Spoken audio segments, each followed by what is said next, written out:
You've got mail. Do you remember the 90s? Come on, Uncle Phil, this is the 90s, man. Man, it's the 90s. It's hammer time. Come on. It's the 90s, remember? Microchips, microwaves, faxes, airphones. Ma, it's the 90s. You can call it what it is. Yada, yada, yada. I can be anything I want to be. It's the 90s. What, are you nuts? This is the 90s. We're gonna sue you. Wake up and smell the 90s. I can't believe you never heard of me. I'm a very popular entertainer. Oh, of course I've heard of you. I mean, you'd have to be living under a rock not to know. What'd you say your name was? Are we doing Michael Jackson? We're doing Michael Jackson, yeah. Wow. So we can do the service that the Michael Jackson biopic didn't do. So where did the biopic end? I believe it stopped right around 89. Yeah, we're doing Michael Jackson. Why? Because he was important and significant. Yes, I mean... And we make no judgment on him. We don't know what he did, what he didn't do. We are simply stating the... We are telling you about him. Okay. We are not... And our memories of him in pop culture, not about what he may or may not have done. So here's my thing. A lot of this podcast, which is Dave and Cheryl and the 90s. And we're gonna, we talk about a subject based on our experience with that subject. Yeah, our recollection. So what is your opinion, your experience with Michael Jackson? It's not incredibly significant. And in fact, in my teenage year, like my early teenage years, which would have been the early 90s, I sort of wondered why he was so incredibly significant.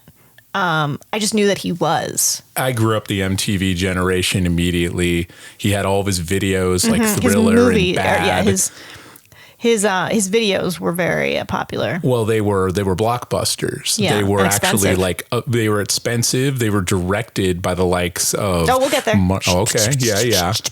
So let's start from the beginning. Yeah. He was born August 29th, 1958 in Gary, Indiana. He did die June 25th, 2009 at the age of 50 in Los Angeles. He died of acute propofol and benzodiazepine intoxication after suffering cardiac arrest. His doctor was convicted of involuntary manslaughter for his death and sentenced to 4 years in prison, which means he's probably out. Anyway, he is known to have many siblings. Can you name them? Janet Jackson, Tito Jackson, Sleepy Jackson. Who's Sleepy? Doc? Latoya Jackson, okay, Latoya. Doc Jackson, Stinky Jackson, Spiky Jackson, Dancy Jackson. Posh Jackson. Yeah, exactly. I got a couple there. I got a couple. You got a few. From youngest to oldest, Janet, Randy. He is third youngest. Then Marlon. Also, Marlon was born with a twin named Brandon, who died shortly after birth. Oh, okay. That could have been the Jackson 6. News to me. Well, there's more than 6 kids. There's more than 5 kids. Latoya, Jermaine, Tito, Jackie, and Rebby, who is the oldest. Do you know of those siblings who were the members of the Jackson 5? Well, I know Tito was one. Yep. Michael was one. Yes. How many of the children are there? That's all I got, really. Jermaine, probably. Jermaine, yep. Yeah, I don't know. Jackie and Marlon. Jackie and Marlon, okay. Yeah, those are the original members of the Jackson 5. Those are the Ringos of the group. Who was the Jackson 5? The Jackson 5 were a boy band, kind of, led by a young go-getter called Michael Jackson with a golden voice, could sing and dance, and they were a Motown sensation. Yep.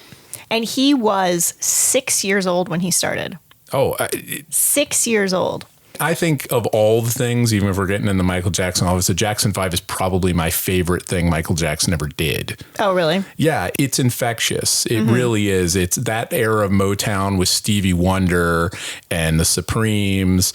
All of that stuff was just pure gold. It was just, there's no one who doesn't like the Jackson 5.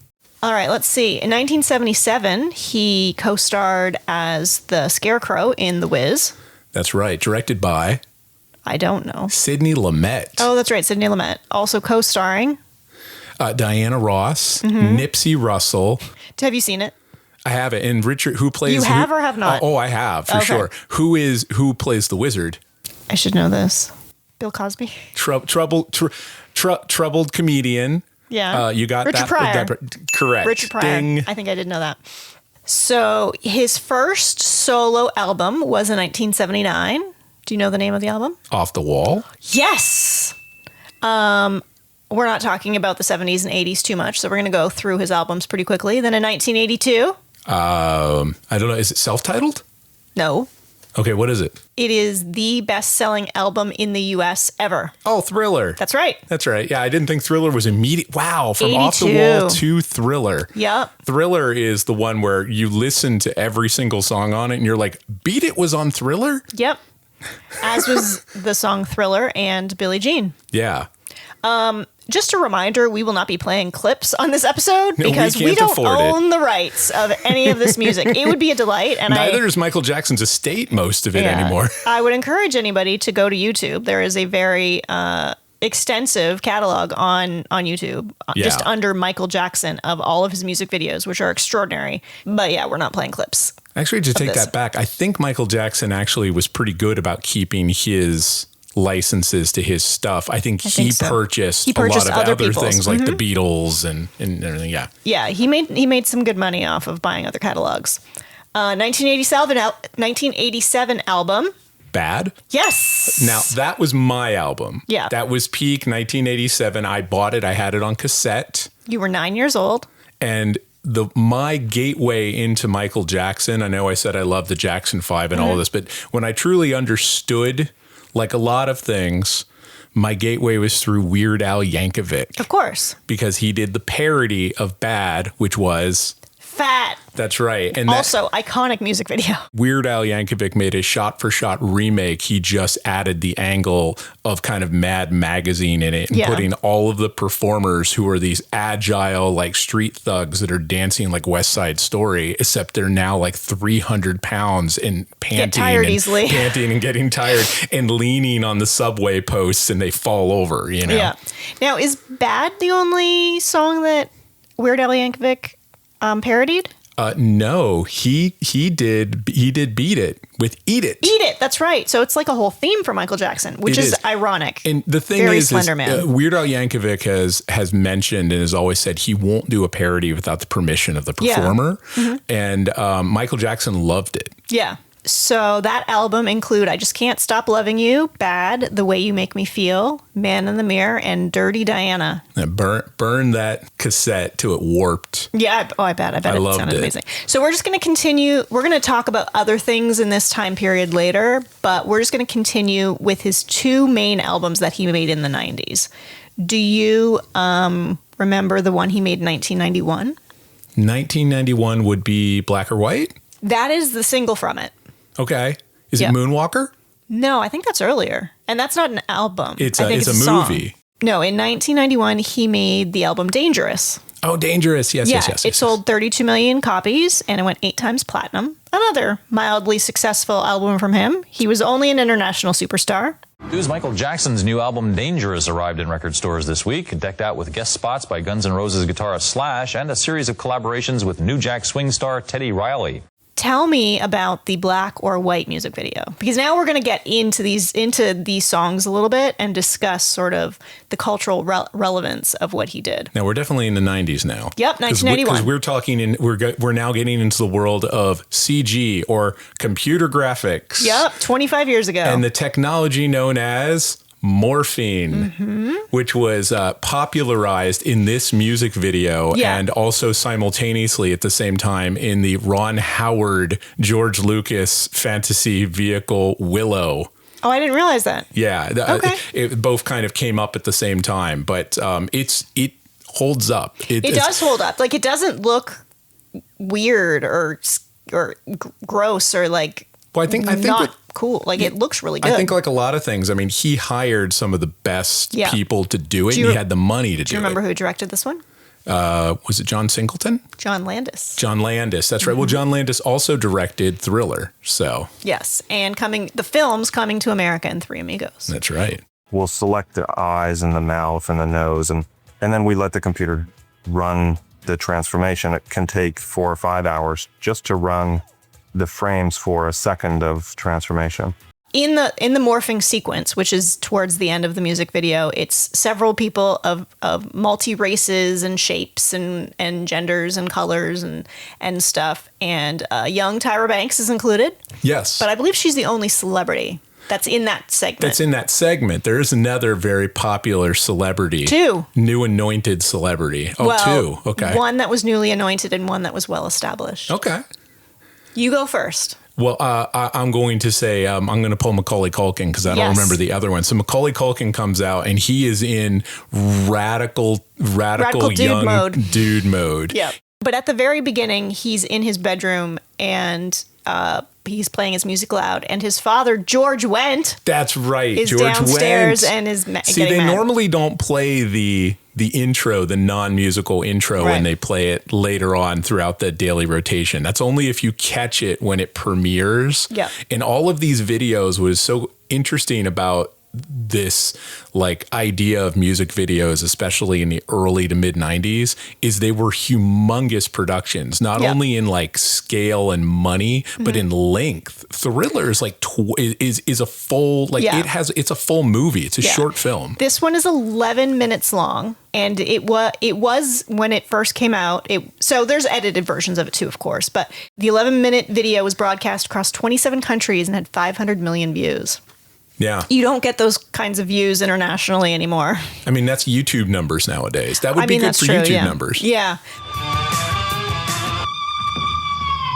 I thought I told you to turn that thing off! It is too late and it's too loud! But Dad, this is the best part.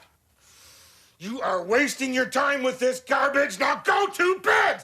So in addition to the father and son thing, and then Macaulay Culkin returning at the end doing a little rap situation. On like some backlot street, ghetto street. Yeah. And the morphing. There's also multiple sequences throughout of Michael dancing with various traditional ethnic groups. That's right. Do you remember that? Yeah. So like Zulu, Thai, Native American, Russian, Sri Lankan.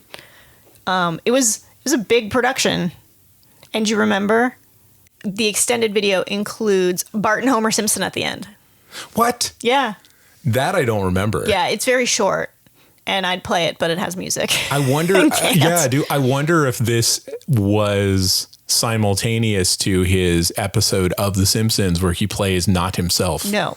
Okay. So this is 19. So I don't know when the music video was done, but the album came out in 91. So I'd imagine the music video came out in 91. Okay. Maybe 92. And that, I believe that the Simpsons episode was, well, maybe it may be. It might have been earlier. Because what year did the Simpsons start?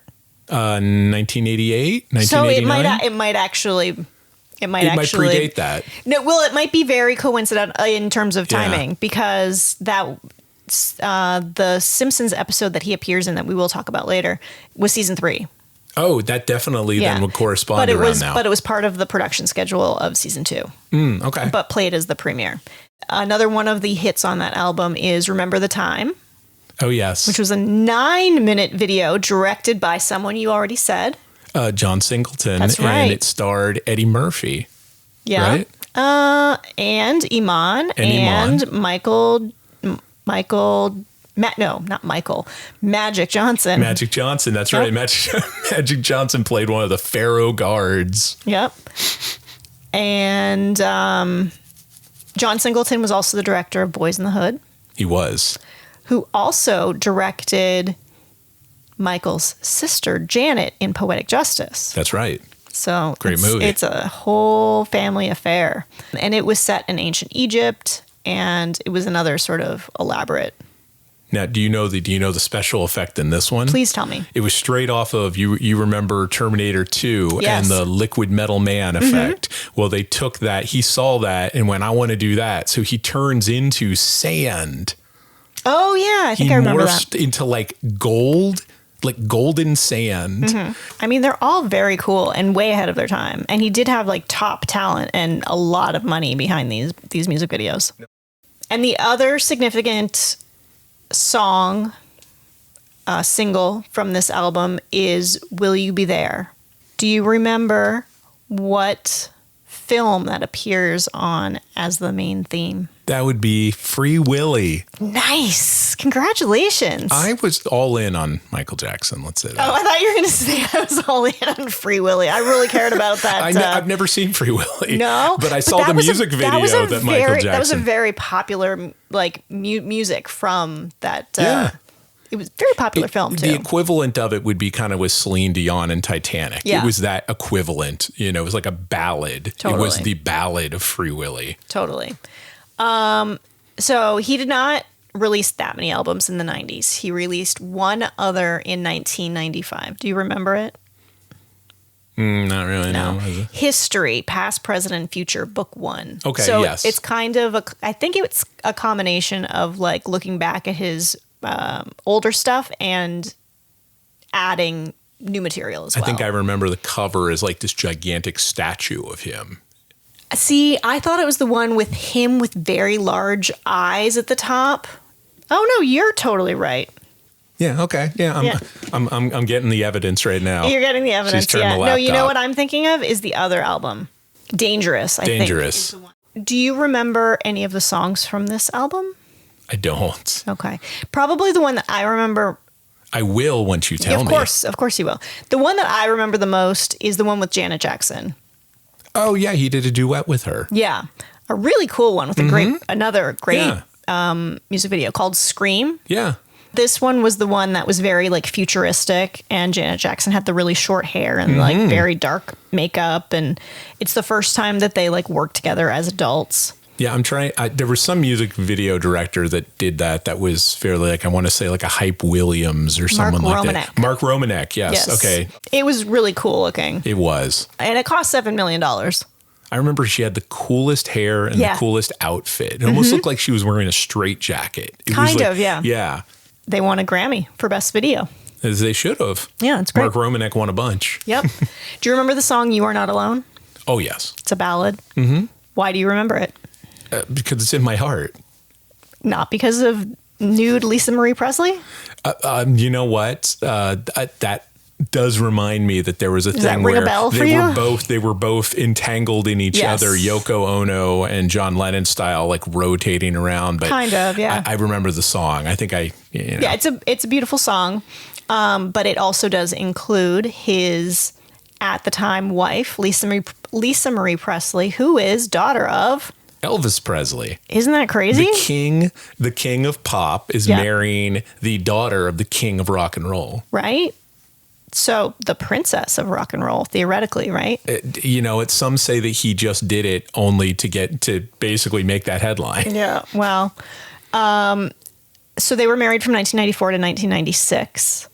So not a long time. They did not have children. So there is no single progeny of the king of rock and roll and the king of pop, unfortunately. Be pretty good looking kids. It'd be a good looking kid for sure, but also it would be quite the heritage. Yes. There'd be quite a burden mythic on that child. No kidding. Sadly, Lisa Marie Presley did die in 2023. Wasn't there a thing of like they announced it or they did that kiss on the MTV Movie Awards? Yes. Yeah. I don't have that clip. I forgot about that. Mm-hmm. You will look for that and you will find it. It went wild. Michael Jackson came out and then they like had this kiss and he was going for it. And it was a little bit awkward. And it was trying to like prove something, it seems. Yeah. Find that clip and insert it. Okay. Beep. Welcome to the MTV Video Music Awards.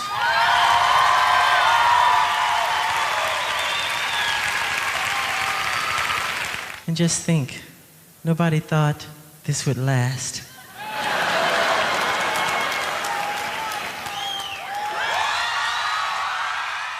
The next significant single from this album is They Don't Care About Us, directed by, any guesses? I'm going to go John Landis. Nope. No, he was canceled at that point. Was he? Okay. Let's say... think great African-American filmmaker. Oh, Spike Lee? Yeah. Really? Mm-hmm. Okay. Yeah. I didn't know that one. Out of nowhere, Michael Jackson calls me. Pick up the phone. I said, hello? Hello? Who is this? This is Michael. I hung up the phone. Michael calls again. Who is this? It's Michael Jackson. Spike. I hung up the phone. The third time. Spike, this is Michael Jackson. Don't see. He used to do that. He had a deep voice, and he would use it when one of us get out of line. This was another sort of situation that it was a very elaborate production schedule, and I think they made a second version of it. And Michael Jackson was accused of anti-Semitism for some of his lyrics. Okay. For using slurs that we're not going to repeat, but they were in the lyrics, and I don't believe that they were used intentionally as a negative, actual anti-Semitism. It was just sort of like an exploration of anti-Semitism, but art is not always interpreted. Subtlety. Yeah.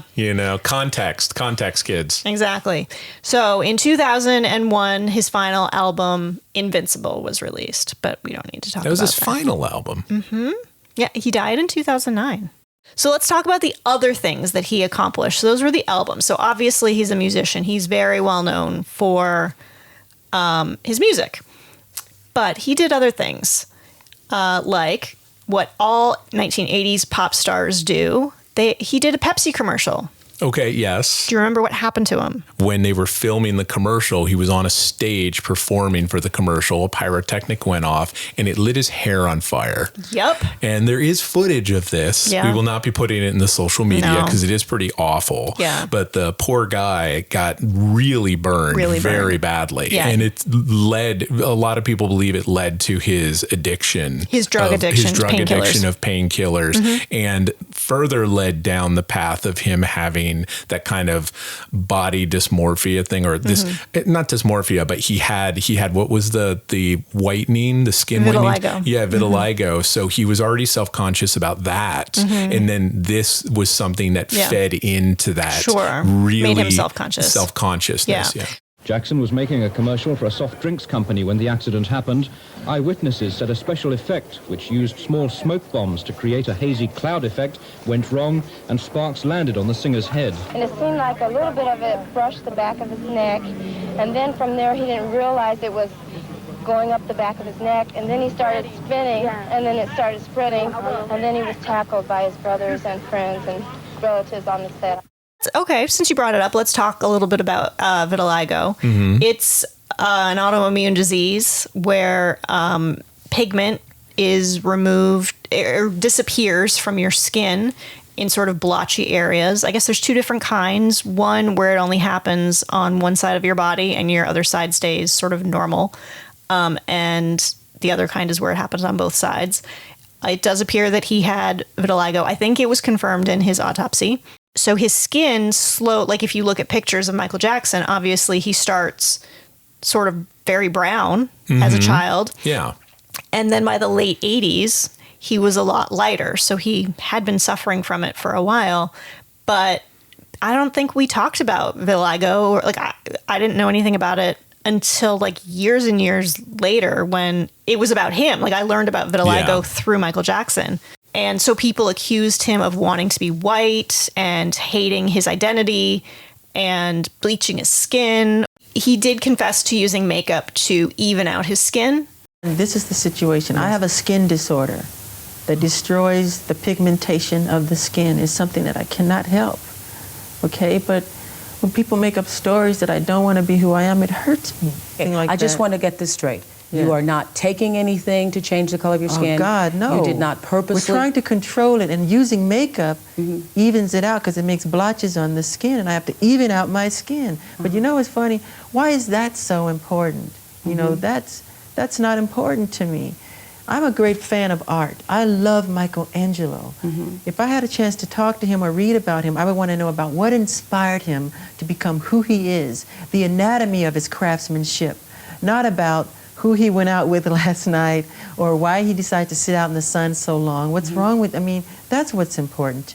Now, the only currently famous person that I know of who has vitiligo is that model who was on America's Next Top Model. Oh, yes, Winnie yes, Harlow. yes. It's around her mouth. And, yeah, it's all over her body, but it's very symmetrical and she's very beautiful. But she doesn't actually hide it. And they don't usually cover it with makeup, certainly the face areas. But for him, it was hidden. And that was part of his like being upset with his appearance.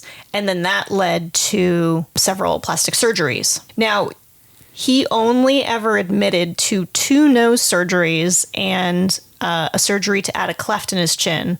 That's debatable. It looked like his whole nose was like collapsed in, and there were pictures of him with like Band-Aids on his nose, and it was it looked very painful and like not functional anymore towards the end. Well, I dare say, I mean, because he was the most famous person in the world, there was no way that people were not going to scrutinize it. Yeah. But it was no one's business. It was nobody's business.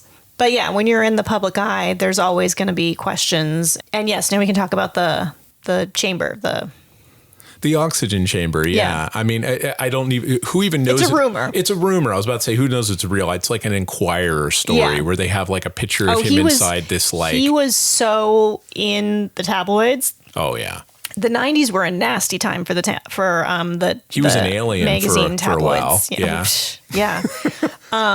And do you remember his nickname? Wacko Jacko. That's right. Do you remember his little primate friend? Oh, Bubbles. Bubbles the chimpanzee. Yeah. He wore little My Buddy overalls. Yeah. Do you remember anything else about Bubbles? I remember Bubbles was a playable character in the Moonwalker video game. Oh, okay. I love playing Bubbles. All right. No, but otherwise he'd just point the direction you needed to move. Yes. But what about Bubbles? So Bubbles hung out with Michael Jackson a lot in yeah, very peculiar ways. He was born in 1983 and would go places with Michael Jackson. And there were rumors that... So Michael Jackson was very good friends with Liz Taylor. Yeah, and we'll get into that later, too. Okay. But she got married once in the 90s. One of her 8 marriages was in the 90s. And there were rumors that Bubbles is going to be the ring bearer. This didn't happen? No, I don't think it did. It was like a tabloid thing, obviously. We all wanted it to happen. Yes. But by 2003, he was large and aggressive and was sent to live with an animal trainer. Still alive, Bubbles. Bubbles is still alive and living in Florida. Oh, my God. Not in the wild. You know where we are. Bubbles' 41st birthday. Center for Great Apes. Here's the founder and director, our friend, Miss Patty Reagan. Hi, you all. I want to thank all the Michael Jackson fans, We Are the World fan club, for this wonderful bounty of gifts that you all have put together for Bubbles. Today's a special day here. We're celebrating Bubbles' 41st birthday. Did you know that Jeff Koons, one of the most prolific and rich contemporary artists of our day, made 3 porcelain sculptures of Michael Jackson and Bubbles? And I remember them. That's a distinct. I didn't know who Jeff Koons was. You haven't seen any of them. I have. Okay. Not in person. Yeah. Not in person, but I remember it being like I used to watch the hell out of Entertainment Tonight, and I'm certain it was on that. Where they were like, and look at this. He also did Popeye. Yes. He's like a guy who's he's like a pop culture. He's a pop culture. He's like a Warhol. Yeah. It's like Michael Jackson to pop culture is like a Campbell soup can at this point. He is just pop culture. He's not really kind of a person anymore. Not at all. All right, 1985, he did We Are the World, which is a very famous recording for charity that had many, many famous people in it. And he was front and center. So when you hear, children, about We Are the World, it was a charity. We are the children. We are the ones who make a better day. So let's start giving. Yes.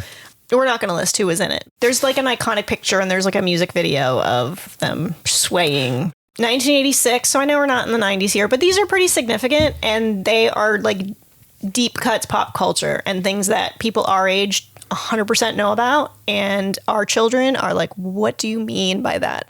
This part was a positive thing. He starred in Captain EO. That is correct, which was, I've seen Captain EO. Yeah, I've seen Captain because EO you're a from couple Florida. times. Yeah, no, but I specifically asked if I could go to, I loved Epcot. Mhm. Epcot was my jam. It was the city of the future. Yeah. Walt Disney City of the future. And they had... And international. And for a very short amount of time, and it wasn't because of controversy or anything, they had Captain EO there. 12 years. 12 years. 1986 to 1998. It was a live theater, 3D possibly even 4D, you might say, Maybe. theatrical experience, directed by Francis Ford Coppola, Yep. the director of The Godfather. and The Godfather 2.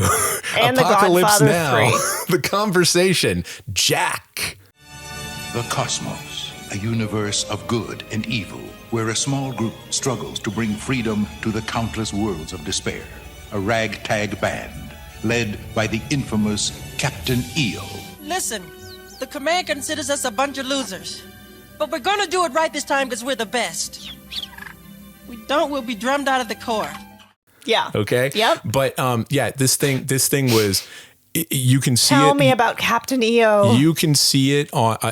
I just remember taking my glasses off for a second. There's like this butterfly puppet thing that's like his sidekick that flies out in front of the audience. And the 3D and the special effects were so good at the time on this. I saw like 300 people in this theater clamoring for it, trying to grab it in front of them. I mean, it was a cool experience. Yeah. It really was. But it is insanity. You have to watch it on YouTube. I'll find some clips and All put right. them on like non-musical clips. Nice. So it was 17 minutes, and like you said, it was 3D, maybe 4D. So it would be something that It's a you lot would, of stuff splashing at you. It's a and very steam situational thing. So like it's an event to go to these Disney parks, because I think it was at more than one Disney I was park. going to say it was in Tokyo for sure. And really? I'm pretty sure it was in Tokyo, and I think it was in France as well. Oh, I didn't know that they were that old. I thought those amusement parks were newer, but I think it was definitely in California. I think and Florida. they lasted longer. I think Captain EO lasted longer overseas than it did here in America for reasons. Then in 1988, he released his autobiography Moonwalk, and also The Moonwalker movie feature film. Tell me about that. All it is it's a series of music videos Okay.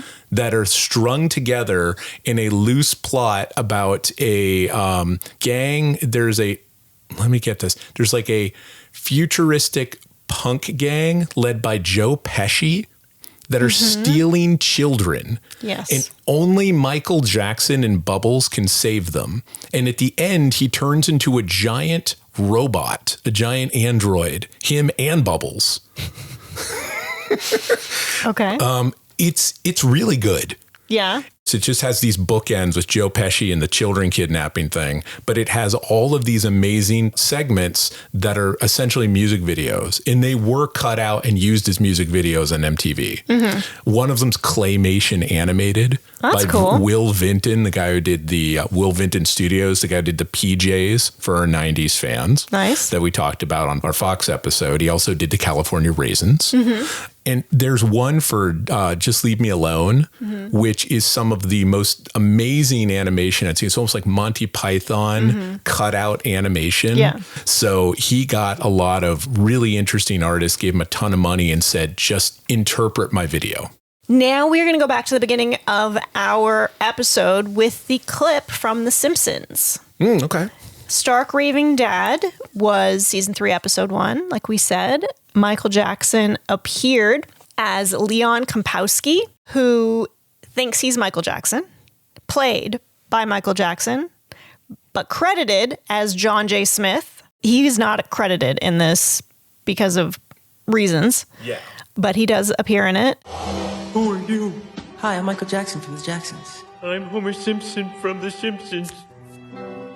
He meets Homer in this mental institution because Homer wears a pink shirt to work. And so he's clearly insane. And later on in the episode, they're both released, and Leon / Michael Jackson comes and lives with the Simpsons and ends up teaching Bart that he needs to treat his sister better. And so they write a song, Happy Birthday, Lisa, which was written by Michael Jackson. However, it was sung by a sound-alike. Oh, man. Because of reasons, because of, intellectual or whatever things he owed his music company. But it was pulled from circulation in 2019. Why? Because of all of the accusations from the children that said that he assaulted them. Yeah. There were a few different instances of accusations, some that he paid off because he didn't want to deal with it, and one that went to court years later, but he was found not guilty. There have been many disgusting statements made recently concerning allegations of improper conduct on my part. These statements about me are totally false. As I have maintained from the very beginning, I am hoping for a speedy end to this horrifying experience to which I have been subjected. There is a mugshot. He has been arrested, but he has gone to court and has never served any prison time or anything like that for allegations. So who knows? However, it is sort of weird that he spent time in his bed with children. Yes, there are a lot of people. Macaulay Culkin has said nothing. He's had nothing. He's one of those guys that's like, well, he was nice to me. Yeah, exactly. And then you get someone like, who's his nuts from Lost Boys and Goonies? Corey Feldman. Mm-hmm. Corey Feldman has come out at length about not only Michael Jackson, but about Hollywood in general and about the predatory nature for young children. Yeah. And his experience with it. We haven't even talked about Neverland Ranch. Yeah, that's true. Neverland Ranch is insane. Yeah. Well, what would you like to say about Neverland Ranch? Well, Michael Jackson, part of the he loved children, so he decided to create. He also didn't have a childhood. His idol was Peter Pan because he was a child that never grew up. And he felt that way because if you know about Joe Jackson in the way that Joe Jackson was Michael Jackson's father, he abused his child viciously, all of them, to keep them in line and to keep them performing. Yeah. You do not create a 6-year-old superstar like Michael Jackson without basically coercion. Yeah. You know, and just, you know, getting him to perform by any means necessary. Yeah. And he was a product of that. So he was always trying to relive his childhood, so much so that he was trying to create for himself a childhood he didn't have. There you go. Yeah. So on his compound, he created a fully functional, complete, like life-size amusement park. Yeah. Didn't he have a zoo too? He had a zoo. It was one of the largest in California. He had an arcade. It was always expanding. He would just go around places and just be like, point at stuff and say, bring it to Neverland, bring it to my mansion. And he was so rich, he could just do it. Yeah. I can't go in the park, so I create my own park at Neverland, my own water space, my movie theater, my theme park. That's all for me to enjoy. The star needs some space.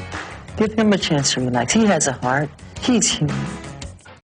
He also welcomed a lot of sick kids to the compound as well. Can you think of one very famous child who we referred to in a different episode? It'd be Ryan White, right? Yes. Yeah. Yeah. I remember that. So they had a friendship, and he attended Ryan White's funeral. Here's something weird that I found in the annals of the internet. There is some raw video of Michael Jackson and Donald Trump arriving at Ryan White's family's house to console them the day after his funeral. That's the right expression. This is speechless. I got Isn't no comment on that. Isn't that the most peculiar thing you've ever heard of in your entire life? Sounds like it. That sounds like a Harmony Korine film. The beginning of a Harmony Korine film. It does. He was also friends with TV's Webster. Okay, Emmanuel Lewis. Yep. Yeah. He claims to have dated Brooke Shields, and her interviews would suggest that he's very sweet and loving and wonderful, and they've been friends for a long time, and they did date for a little bit. So do with that as you will. He also had a pretty significant friendship with Elizabeth Taylor. Who's Elizabeth Taylor, you may ask? I think we've answered this question on a few different episodes. She's one of the biggest movie stars of her time. Yes. Her time being the 50s and 60s. Yeah. But she was also a child actor. And so although she was decades older than Michael, they befriended each other because of their sort of shared lack of childhood. And also their shared philanthropy. Yes, definitely. Their shared philanthropy. She was one of the first celebrities to, not promote, but to advocate for AIDS, for sure. And Michael Jackson appears to be someone who she loved and respected, and she's always said good things about him. And she did outlive him, so even after his death. Wow. Yeah, that's wild to think of that. I know. It's kind of crazy. Did Michael ever propose to you? No. And I never proposed to him. Never did. What do you think is most misunderstood about Michael Jackson, Liz? He is the least weird man I've ever known. Mm-hmm. He is highly intelligent, intuitive, understanding, sympathetic, generous, to almost a fault of himself. And he just, if he has any eccentricities, it's that he is like larger than life, and some people just can't accept that or face it. So there's that. You know who outlived them all? It's Shirley MacLaine. Bubbles. That's true. Good Lord. Yep, Bubbles, still in Florida. He is the ultimate Florida man. In 1993, Michael Jackson changed the Super Bowl halftime show, otherwise known to me as the midterms That's right. of the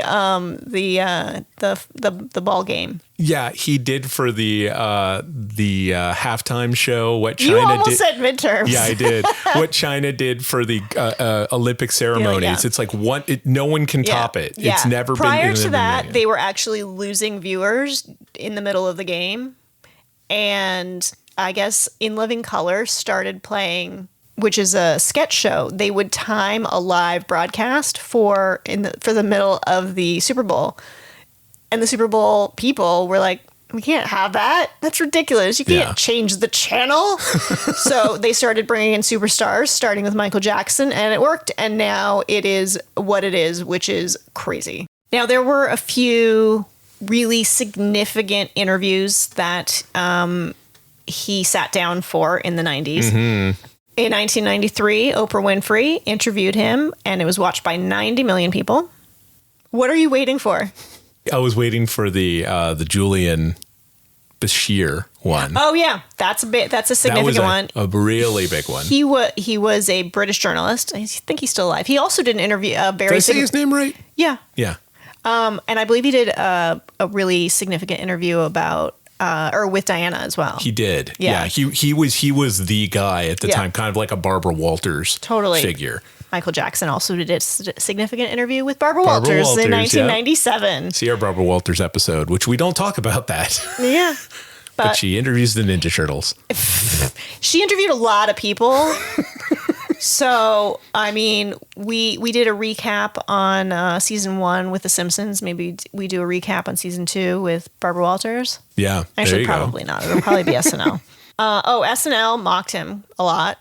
He was mocked mercilessly for his eccentricities, for the peculiarities of, his crotch grabbing. We haven't talked about that yet. Yeah. That was like a signature move for him. Also the moonwalk, which is like a very significant, iconic. When he did that dance. at the MTV, I think it was the MTV Music Awards. I'm not sure. Yeah, I think it was, and he did it. It's just. Well, okay. One of the things that you got to look up, I'll get this on social or something. Do a big supercut of just women fainting, people fainting, screaming, and being brought out. They had to have ambulances at all of his concerts because people would pass out, and they would have to be like body surfed out of the building and brought to medical attention because of the moonwalk. No, just because of him. Literally, his aura was so exciting. His presence to a lot of people. I mean, there was something about Michael Jackson that was completely alien and electrifying. Yeah, like superhuman. So that brings us to his second wife. Okay. Do you remember her name? I don't, because she's not really anyone of note. She's a normie. She is, in fact, Michael Jackson's dermatologist's nurse, and her name is Debbie Rowe. And I believe she is the mother of his first 2 children, named Blanket? That's number 3. Oh, that's number 3. I just remember them with the wearing masks that look like butterflies. I completely forgot their names. So Paris was the son. Paris, that's right. No, Paris was the daughter, Prince was the son, and then I believe he had a surrogate for his third child. Blanket. Yeah. His name is, I think, Prince as well. Yeah. So I think he kind of had a, who's that box of George Foreman situation with his children's names? Oh, yes, yeah. But his nickname was Blanket. And do you remember a situation that happened with Blanket that is very notable? Yeah, he was overseas and in Germany, and when he got over, Michael Jackson loves attention. He does, and so he decided to put a blanket over his newborn child's head, blanket, and then dangle him over the side of out a window or over like what would you say? It was an awning? A balcony. Yeah. That's the word. Yeah. He took his child and hung him over a balcony and like dangled him in front of everyone to basically let him get a look at him. Kind of, yeah. And everyone was like, go, stop. Yeah, take him back in. And it was only for a few seconds, but it seemed like forever, I'm sure, because it's an infant being dangled over a balcony. What are you doing? Stop. They were chanting they want to see the baby, so I wanted to show them the baby. I'm not going to let them fall. But you didn't really show them the baby because the baby was covered. They got to feel his spirit. That's good enough. And he was responding. He started singing like that. Oh, in 1992, there was a 5-hour miniseries on ABC called The Jacksons, An American Dream. In 5 days, the television event of the year. A world premiere movie. The story you only thought you knew. Michael Jackson and the Jackson 5. ABC presents a shocking look. It's my blood going through your veins. At music's most mysterious family. You just gotta be who you are, Michael. From the streets, the studios, and the world. Never seen anything like it. For the first time, you'll see the whole story. Sunday, The Jacksons. So then, I mean, this isn't like the nicest way to end, but there were accusations of sexual nature.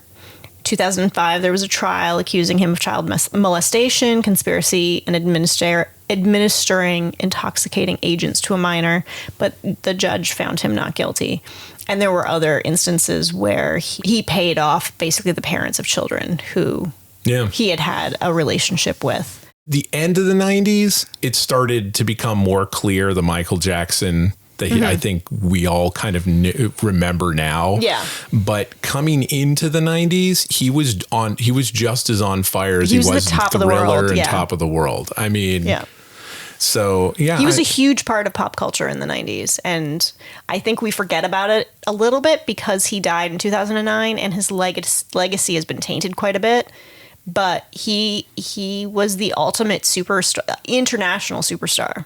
Right now, as we're recording this, they have, I think his biopic that just came out is steadily going to reach $1 billion. Oh, really? It's doing well. I didn't realize that. It's doing very well. Okay. And I think one of his nephews stars as him, right? Yeah. He actually stars as Michael. Yeah. So, and his estate is sanctioned the film as well. So, but so I feel that while people always know the accusations and that's always going to haunt him.